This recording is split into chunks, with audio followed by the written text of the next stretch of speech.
Olá, alunos da UNO-Chapecó. Meu nome é Christian Preto, sou médico oftalmologista e tenho especialização em retina in vitro no Hospital Banco de Olhos de Porto Alegre. O assunto que a gente vai conversar hoje é sobre retinopatia diabética. A retinopatia diabética é uma doença na retina provocada pelo diabetes. Ela é uma microangiopatia que exibe características tanto de oclusão microvascular, levando à isquemia da retina, quanto de alteração dos capilares, levando a hemorragias e vazamentos. Ocorre isso por uma quebra da barreira hematorretiniana interna, que é formada pelas células endoteliais e suas zonas de oclusão. Então, é muito importante saber que todas as alterações que você vai ver no fundo do olho de um diabético ou é devido à isquemia, que a microvasculatura do diabetes, os capilares, o paciente diabético ele vai perdendo esses capilares, eles vão se ocluindo, isso vai formando zonas de isquemia que vão formando um efeito em cascata da retinopatia diabética. E o segundo, então, esses endotélios desses capilares, né, eles vão perdendo a função de barreira dele e, infelizmente, não é uma barreira seletiva mais. Aí passa sangue, dá causa hemorragias, passa plasma e causa edema e vão ver exudatos no fundo do olho, né? A retinopatia diabética é a causa mais prevalente de cegueira entre as idades de 20 a 65 anos. Ela possui uma relação direta com a duração da doença, que é o principal fator de risco. Então, isso é muito importante. Sempre quando você tiver um paciente diabético, você sabe que com menos de 5 anos de doença, aproximadamente 5% dos pacientes só vão ter retinopatia diabética. Agora veja que com 10 anos de doença, você já vai ter 50% de diabéticos com retinopatia diabética. E após 30 anos, 90% vão ter alterações de diabetes no fundo do olho. Então, veja como é importante você abordar um paciente diabético e você vai pedir exames, enfim, vai ver a função renal, vai ver vários detalhes no paciente diabético, mas você tem que analisar que depois de 5 anos de doença é mandatório também uma consulta com oftalmologista. E infelizmente na minha prática eu vejo muitos diabéticos indo consultar no oftalmologista quando estão perdendo a visão, não por indicação médica e nem por muito menos por iniciativa própria deles, né? Apenas quando o olho já não está enxergando. Então seria muito importante para quem não vai trabalhar com oftalmologia, mas para quem vai trabalhar com pacientes diabéticos, que é muito comum, cada vez mais prevalente, né? Orientar eles em relação à busca do oftalmologista, né, e à avaliação da retina do fundo do olho. Além disso, como fator de risco tem o controle metabólico, a gestação, obesidade, atividade física, nefropatia, hiperlipidemia, anemia e cirurgia ocular prévia. São vários fatores, mas o principal com certeza é o tempo de doença e, lógico, o controle metabólico. Para a gente avaliar um fundo de olho, uma retina de um paciente diabético, a gente tem 4 exames. O mais simples seria a fundoscopia, né? Simples, feito por um oftalmoscópio, que a gente pode dilatar ou não a pupila do paciente para facilitar o exame, e esse é um exame realizado através do oftalmoscópio com a visualização limitada do fundo do olho.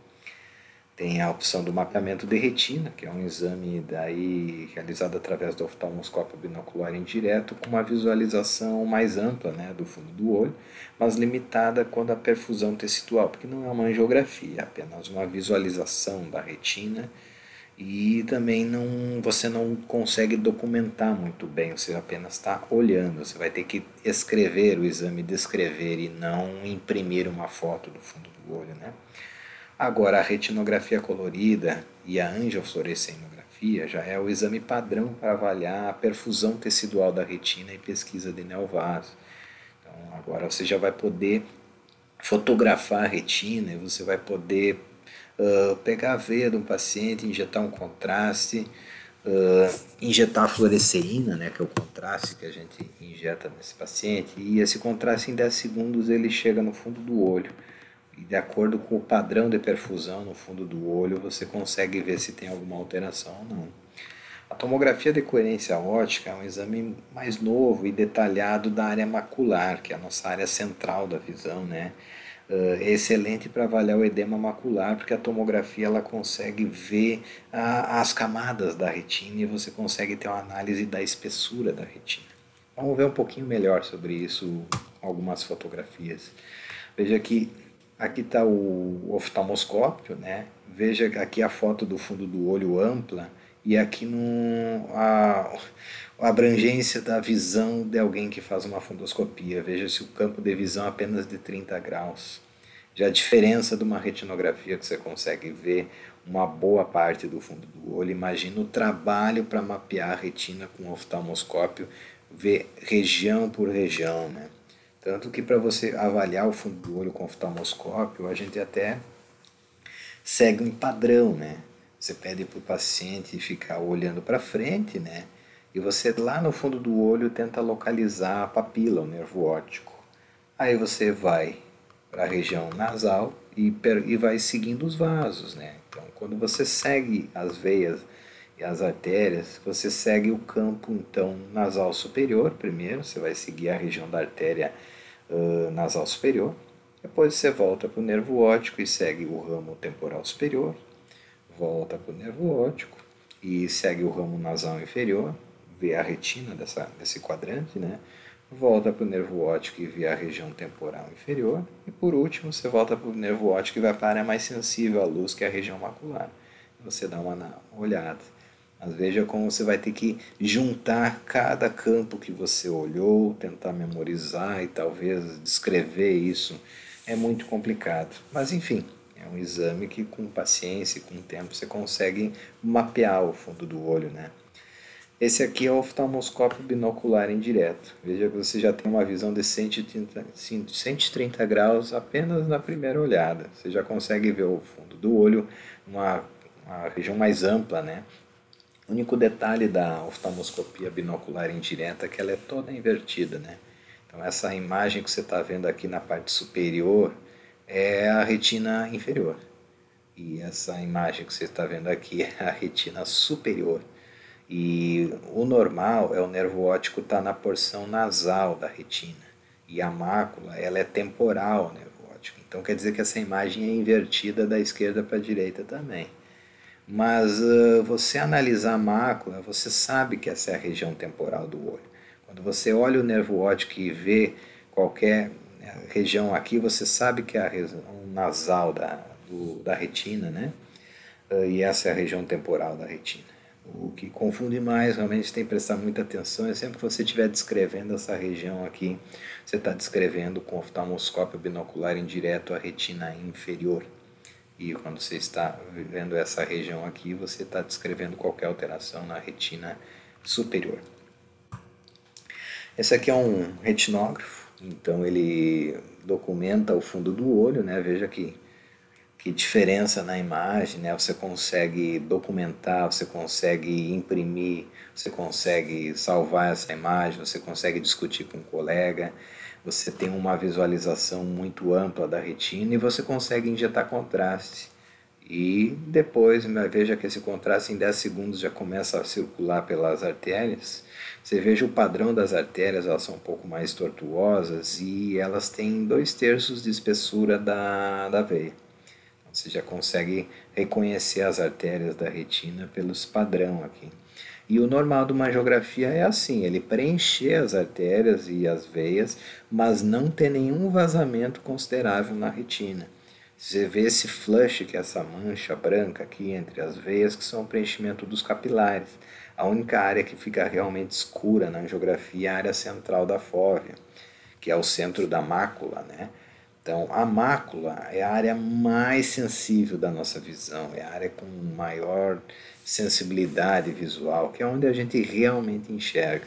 A gente fala na oftalmologia que a mácula ela é uma ilha de visão rodada por um mar de cegueira, que essa região da retina ela enxerga, mas é uma visão muito mais limitada, é uma visão de volts.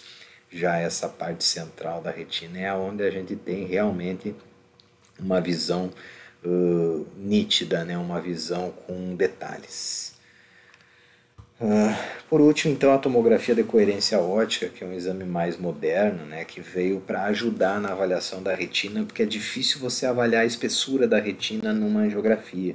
Agora, no OCT, você consegue ver todas as camadas da retina, desde a porção mais externa, aqui onde tem o epitélio pigmentar da retina, depois vem a camada de fotorreceptores, aí suas conexões com as células bipolares, ganglionares e a camada de fibras nervosas, mais na retina interna. Aqui. Veja que a região central da mácula, praticamente ela só tem receptores, fotorreceptores e côneas, somente côneas na região central. Veja que as outras camadas vão se apinhando aqui nessa região, para deixar na parte central da fóvea realmente só os fotorreceptores, que essa é a nossa área nobre da visão. Então vamos para as alterações propriamente ditas do diabetes. A primeira alteração que a gente vai conversar aqui são os microaneurismas. Os microaneurismas são dilatações focais das paredes dos capilares retinianos. Eles aparecem como pequenos pontos vermelhos ao fundo do olho e são os sinais mais precoces da retinopatia diabética. No exame de contraste da retina, angiofluorescenografia, eles aparecem como pontos hiperfluorescentes que tardiamente provocam algum extravasamento de contraste.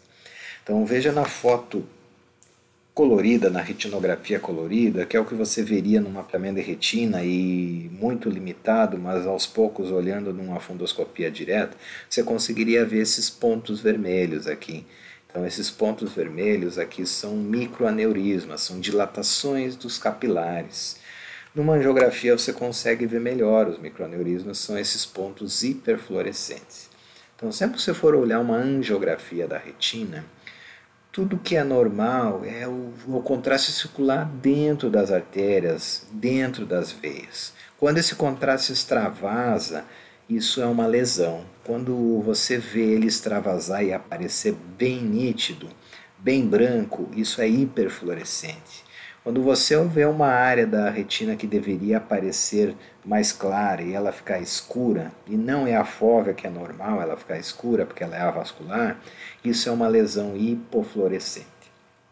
Então, lembre que os microaneurismas são dilatações dos capilares e que na angiografia ela aparece como esses pequenos pontos aqui. Então, vamos lembrar da retinopatia diabética. Ela é perda da barreira hematorretiniana interna ou isquemia. Primeiramente, nós vamos ver então os casos da quebra da barreira hematorretiniana. E quando você perde aquela função de controle do endotélio, você acaba deixando passar plasma por esses microaneurismas. E esse plasma vai causar edema de retina. E aí a gente também vai ver, junto com esse edema de retina, vai passar gordura, vai passar todos os componentes do plasma para dentro da retina. E os exudatos duros nada mais são do que realmente essa parte sólida do plasma que está se depositando na retina. Elas são lesões amarelas, com margens relativamente evidentes, geralmente estão dispostas em grupos e em volta dos microaneurismas, que é da onde eles vêm, né? Quando localizados na área macular, que é um lugar mais frequente que estão os exudatos duros, né, eles causam uma complicação chamada edema macular, devido ao acúmulo de componentes do plasma provocado pelo vazamento dos microaneurismas próximos a essa região. Não veja a foto do fundo do olho do diabético, você vai reconhecer aqui os aneurismas, esses pequenos pontos vermelhos no fundo do olho, e veja que em volta desses microaneurismas você vai ver esses exudatos duros, então essas placas amareladas que se depositam na retina devido a essa perda da barreira hematorretiniana. Está passando mais coisa do que devia de dentro do vaso para dentro da retina. Mais um caso de edema macular com exudatos duros, né, que é o que a gente está vendo, né? Então sempre que a gente achar exudato duro na região macular, a gente já sabe indiretamente que a pessoa tem edema macular. A gente vai comprovar num OCT, né, vendo a espessura da retina aumentada, né, mas só por uma fundoscopia, uma retinografia, você analisando essa foto, você já vê claramente uma perda da barreira, uma quebra da barreira hematorretiniana. Está passando coisa demais pelos vasos. Infelizmente, o endotélio desses capilares, eles não estão mais eficientes, né? Isso tudo é causado pela hiperglicemia, né? Veja um caso de uma placa de exudato muito grande na retina, e esse aqui já é um caso de perda de visão irreversível, quando ela já fica muito condensada na área central. Já é um edema macular crônico que a gente fala, né? Outro achado muito comum no fundo do olho do diabético são as hemorragias, né? Na retina, então, as hemorragias retinianas a gente vê em duas camadas. A camada mais interna da retina é a camada onde estão as fibras nervosas, onde é conduzido o estímulo visual, né, que vem dos fotorreceptores em direção ao nervo óptico. E essa camada mais interna da retina, que é onde passa as fibras nervosas, passam também arteríolas, né, pré-capilares. Então, quando tem a hemorragia nessa camada de fibra nervosa, geralmente elas vão se originar então dessas arteríolas pré-capilares que têm a forma em chama por seguirem a arquitetura das fibras nervosas retinianas. Se você for ver uma hemorragia em chama de vela, isso significa que essa hemorragia está no meio da camada de fibras nervosas, então ela vai ter que se adequar ao padrão anatômico das fibras nervosas, que elas são arqueadas. Então a hemorragia nessa região ela vai seguir esse padrão, preenchendo o lugar das fibras nervosas. Então sempre que você vê uma hemorragia em chama de vela, você sabe que a localização dela é pré-capilar, é numa arteríola que perdeu infelizmente a função de barreira hematorretiniana.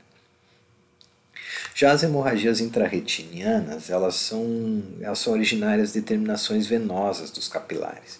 Estão localizadas nas camadas médias da retina e aparecem como um borrão. Então essas hemorragias aqui, por exemplo, são hemorragias mais profundas na retina. As camadas, então, mais internas, elas estão entre os fotorreceptores e as células bipolares. Então, elas estão num lugar mais profundo. Veja que aqui a porção mais superficial, a mais interna da retina, ela é a mais próxima do vítreo.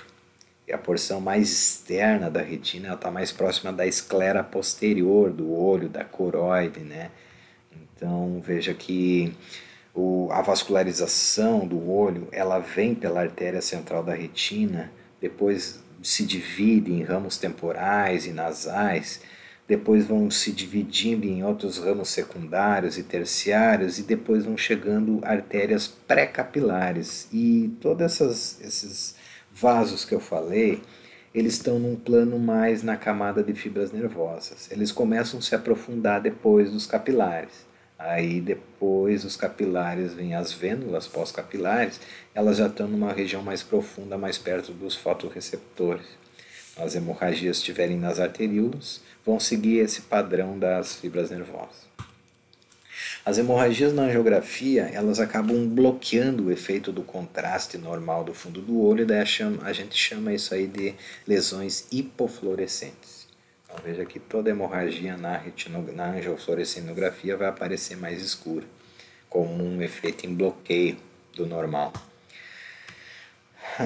Bem, então a gente já falou toda a perda da função de barreira hematorretiniana. Aqui é uma foto clássica que você vê toda a perda da função de barreira. Você vê edema macular, você vê exudatos duros, você vê hemorragias retinianas em chama de vela e você vê hemorragias em borrão.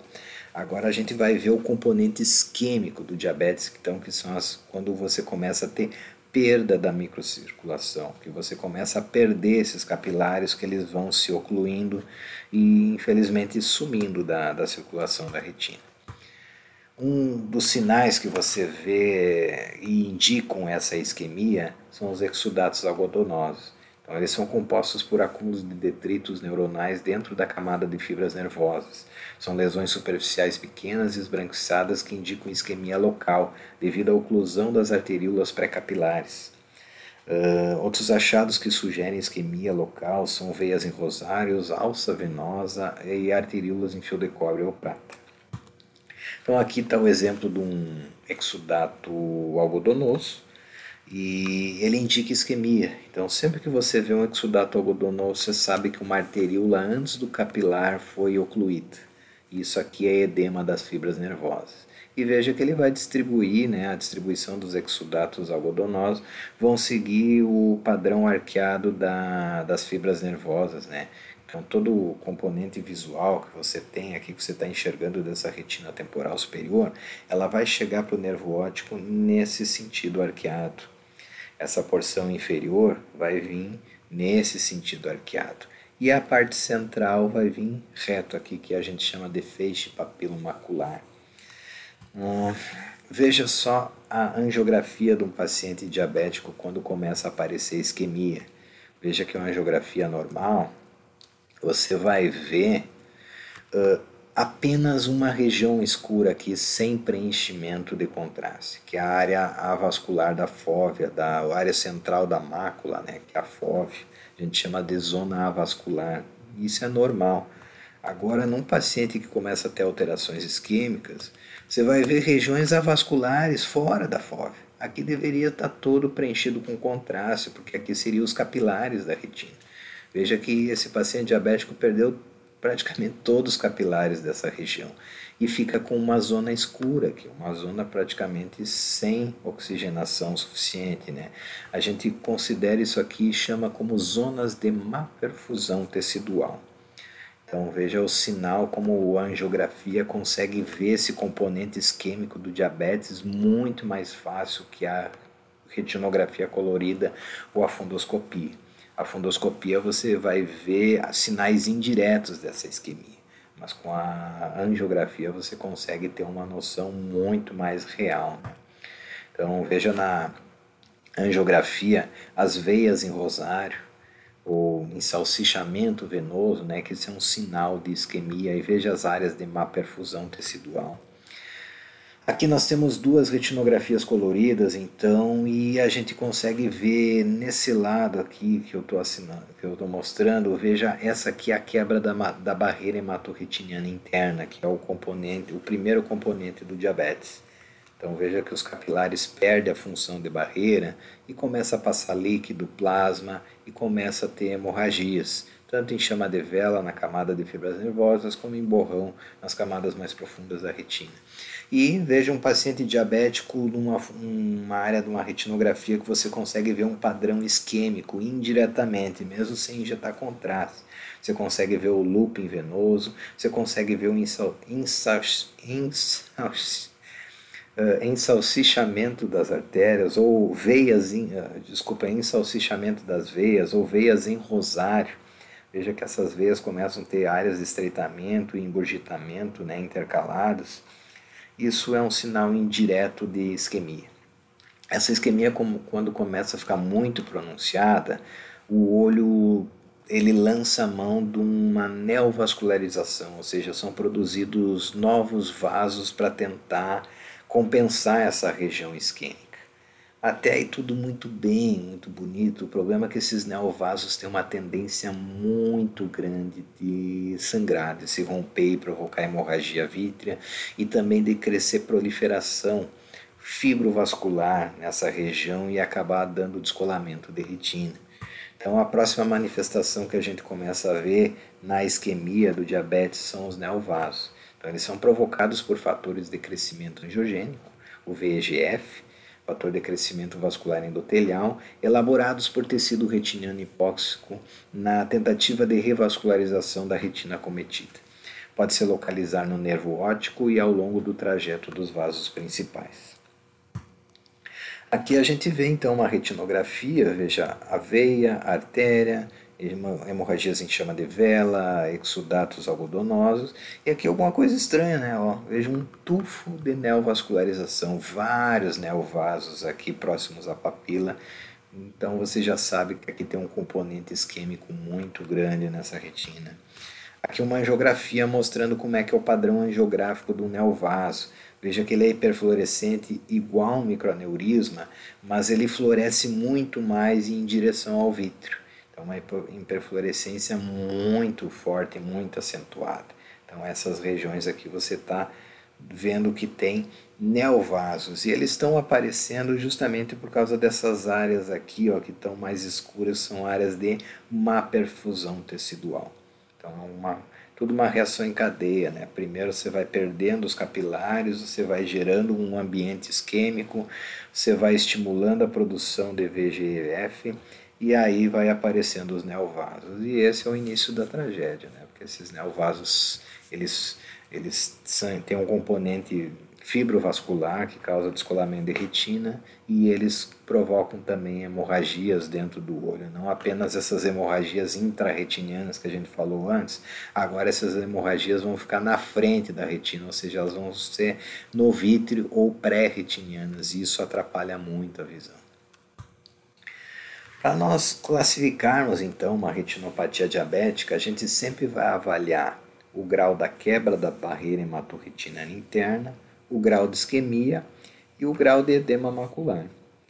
Então, a retinopatia diabética, quando você vê o fundo do olho de um paciente diabético, você pode classificar como ausência de retinopatia diabética ou retinopatia diabética não proliferativa, leve, moderada e severa e proliferativa.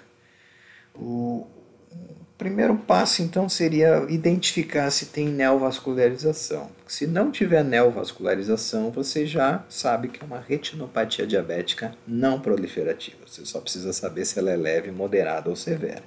No momento que tem neovasos, você já classifica ela como proliferativa. Ela pode ser de alto risco ou inicial. E tanto a retinopatia diabética que não forem identificados neovasos, ou seja, que não for proliferativa ou a proliferativa, ela pode ser acompanhada ou não de edema macular. Então você pode ter várias subdivisões de retinopatia diabética. Você pode ter uma retinopatia diabética não proliferativa moderada com edema macular. Você pode ter uma retinopatia diabética não proliferativa sem edema macular. Você pode ter uma retinopatia diabética proliferativa com edema macular. Você pode ter uma retinopatia diabética proliferativa sem edema macular. Então, você sempre vai avaliar o edema macular separado e se é proliferativa ou não.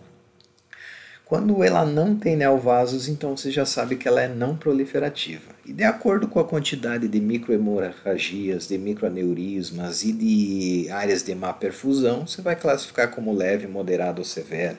Então, alguma retina que você avaliar que tem raros microaneurismas, alguns exudatos e pouca malperfusão, você apenas vai ver alguns microaneurismas com ou sem edema macular, mas poucos microaneurismas, poucas microhemorragias, você vai classificar essa retinopatia como não proliferativa, porque você não achou neovaso, né? E leve, porque são alterações leves, né, da quebra da barreira hematorretiniana. Quando você vê mais hemorragias, ou seja, em mais quadrantes, mais microaneurismas e algumas áreas de má perfusão, você já classifica essa retinopatia diabética como não proliferativa, porque você não viu neovasos, mas moderada. Veja já um caso que você está vendo vários microaneurismas, várias microhemorragias, exudatos na mácula, ou seja, com edema macular. Muito provavelmente essa aqui é uma retinopatia não proliferativa, porque você não está vendo neovasos, mas severa. Mas para classificar ela como severa, você precisa de uma angiografia e ver essas áreas de má perfusão.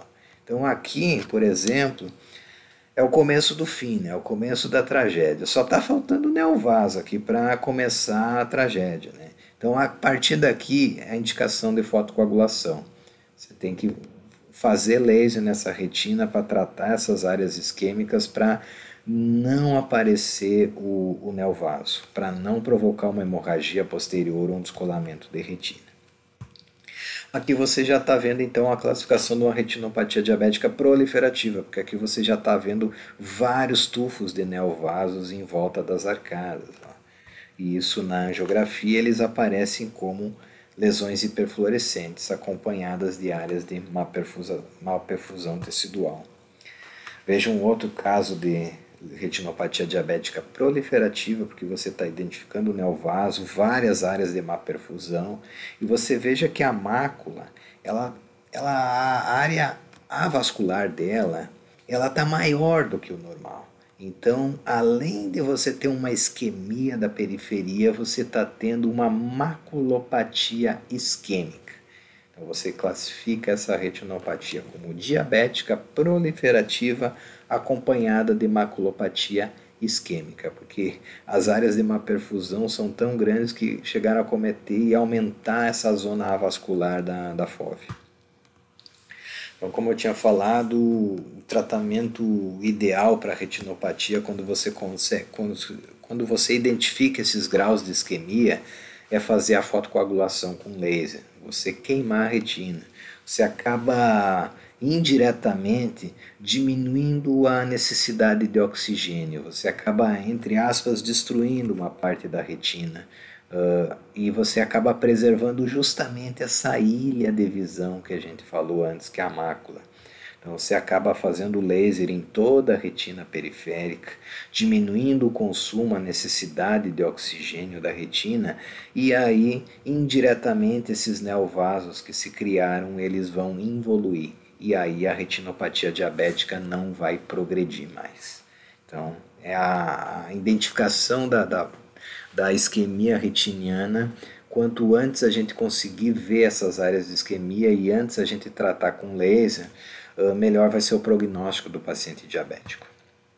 Aqui é a foto de um paciente recém-panfotocoagulado.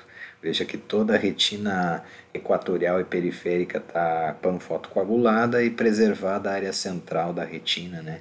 Para que a área que a gente tem maior diferenciação visual, né? Essa aqui é a segunda indicação de tratamento, né? Que seria a injeção de medicações que são antifator de crescimento endotelial, que você pode tratar tanto no edema macular com essa injeção, quanto um adjuvante para o tratamento da retinopatia diabética proliferativa. Veja que é injetado na cavidade vítrea essa medicação e ela tem um efeito direto na retina. A doença ocular diabética avançada é quando você tem o neovaso, você tem a isquemia e ela é acompanhada já de complicações. E as complicações principais são a hemorragia vítrea, o descolamento racional da retina e o glaucoma neovascular. Você considera ela avançada também quando tem extensas áreas de neovascularização, porque daí o prognóstico é muito complicado, porque a chance, mesmo tratando com laser, de vir uma hemorragia vítrea, um descolamento de retina ou glaucoma vascular é muito grande. Então, esse é um caso. Veja que tem neovaso para tudo que é lado. Aqui tem neovaso na arcada inferior, neovaso próximo ao nervo óptico, neovaso na arcada superior. Veja as arteríolas em fio de cobre, em fio de prata, aqui ó, mostrando uma isquemia severa da retina, né? Veja aqui uma hemorragia pré-retiniana, é quando sangra não dentro da retina, e sim na frente da retina. Elas têm um padrão característico que a parte superior dela é reta, isso é um topo reto. Isso quer dizer que quando você vê um padrão de uma hemorragia dessa, você sabe que é um neovaso que sangrou para frente da retina. E isso atrapalha muito a visão. Outro caso de uma hemorragia pré-retiniana severa, né? Acometendo a visão de um paciente diabético. Aqui é um caso de um glaucoma neovascular, quando a isquemia é tão grande na retina que provoca até a indução de neovasos na íris. Esses neovasos provocam um glaucoma muito difícil de tratar com o aumento da pressão do olho.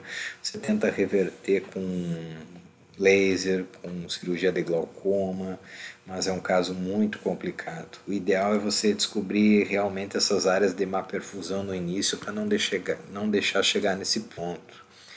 Esse é um caso de proliferação fibrovascular. Veja que aonde tem neovaso, começa a ter proliferação fibrosa também. E essa proliferação, ela começa a tracionar a retina e querer descolar a retina. Esse é um caso de um paciente que foi salvo na hora que ele fez a panfotocoagulação antes que essa proliferação fibrovascular conseguisse descolar a mácula, que é a nossa área mais nobre que a gente tanto preserva. Então esse paciente, se ele não está com a mácula descolada, ele não precisa de cirurgia. Só a panfotocoagulação muitas vezes consegue controlar a retinopatia diabética. Esse aqui é um caso de um paciente que já tem uma proliferação fibrovascular muito acentuada no olho. Veja que já cometeu até a área macular. Esse é um caso que fotocoagulação já não resolve mais, daí você precisa fazer vitrectomia. Veja que você faz 3 entradas no olho, um é a iluminação, o outro é uma infusão de soro e o outro é a ponteira do vitreófago, que acaba retirando todo o vítreo do olho, essa cavidade vítrea, trocando por soro, para depois você começar com muita delicadeza a manusear essas proliferações fibrovasculares para tentar sentar a retina de novo, colar a retina na posição normal. Esse é o caso de um paciente pré-operatório com descolamento tracional da retina e o pós-operatório dele depois de uma cirurgia de vitrectomia conseguiu restabelecer a posição natural da retina. Mas, infelizmente, mesmo com sucesso anatômico, a visão, uma mácula que descola, mesmo depois quando ela cola, nunca mais vai ser a mesma visão, né? Mas um resultado muito bom para um paciente que estava nessa fase da retinopatia diabética. Muito bem, essa aqui seria a apresentação da retinopatia diabética. Espero que vocês tenham gostado e compreendido a importância então de analisar uma retinopatia diabética, de abordar um paciente diabético e pensar no fundo do olho, saber que é totalmente proporcional ao tempo essas alterações, e agora cada vez que você fizer uma fundoscopia, você vê um microaneurisma e você saber que é uma dilatação de um capilar, que isso é uma quebra da barreira hematorretiniana, essa quebra da barreira hematorretiniana causa exudação, você vê esses depósitos lipídicos, são os exudatos duros, você sabe que tem microaneurisma aí, você sabe que está vazando o conteúdo do plasma, você sabe que quando você consegue ver hemorragia, você sabe que é quebra da barreira hematorretiniana, que essas hemorragias em chama de vela são nas fibras nervosas, que os borrões são nas camadas depois dos capilares, são nas vênulas já. Você sabe que quando você vê um exudato algodonoso, você já está vendo isquemia, você tem uma oclusão de uma arteríola pré-capilar, você já está indiretamente deduzindo que numa angiografia vai ter várias áreas de má perfusão tecidual, e você pode ver indiretamente isso como loopings venosos, como veias em rosário, você pode ver neovasos na retina também, numa fundoscopia. Quando você vê esses neovasos, você sabe que numa angiografia você vai ter área de má perfusão tecidual e você vai ter essa fluorescência, e que isso aqui é uma brevidade, um tratamento com laser, né? E que para você classificar a retinopatia diabética, você sempre vai avaliar então esse grau de comprometimento da barreira hematorretiniana interna, esse grau de comprometimento isquêmico, se tem neovasos ou não, e a mácula, você vai avaliar então se tem exudatos na mácula, exudatos duros ou não, para avaliar se tem maculopatia diabética associada ou não. Muito obrigado, pessoal. Qualquer dúvida, a gente está à disposição. Muito obrigado.